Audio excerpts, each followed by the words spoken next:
out of us. Good morning, everyone. Welcome, happy Tuesday to everybody, and welcome to the 2024 edition of tjSTAR. If you've not experienced this before, many of you I suppose have not, but if you have experienced it before, you know that you're in for a real treat all day long. Before I have the pleasure and honor of introducing our guest speaker this morning, I want to tell you a little bit about what I've been working on for the past 7 or 8 years. My name is Paul Misener, and I have two TJ students, one a 2020 grad and one a 2024 soon-to-be grad, and really excited about that. But also, I've spent a lot of time over the past 7 or 8 years working on something called the Partnership Fund for Thomas Jefferson High School for Science and Technology. And it's a whole mouthful, but the gist of it is that it's a foundation for providing private funding to TJ. And if you've never thought about this before, hear me out. TJ receives most of its funding from Fairfax County. Obviously, like other Fairfax County high schools, it receives funding from the county. In addition, it receives some funding from adjacent jurisdictions which send students to TJ. So for example, Loudoun County sends some funding also to TJ. And lastly, the state provides some additional funding because this is a governor's school, as you may have heard, and the state provides some. So you've got the county, you've got the local jurisdictions, and you've got the state. Is this enough? It's not.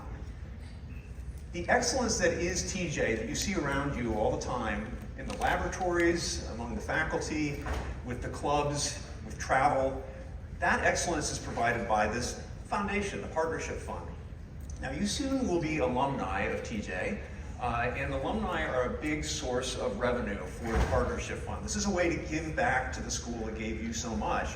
And I encourage you, as soon as possible, to start contributing. Something meaningful. It doesn't have to be a ton of money, but just start contributing, recognizing that this Partnership Fund is a way that TJ maintains its excellence.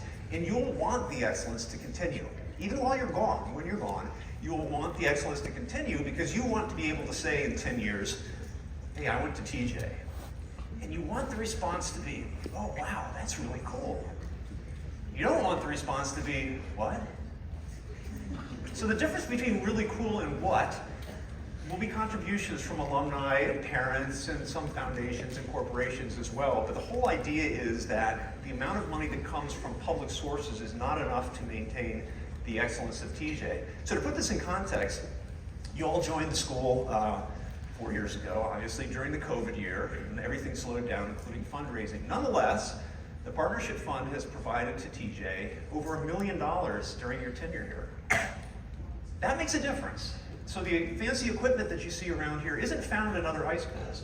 And the delta here, the difference, is the Partnership Fund. So I strongly encourage you to start making modest contributions at first to the Partnership Fund.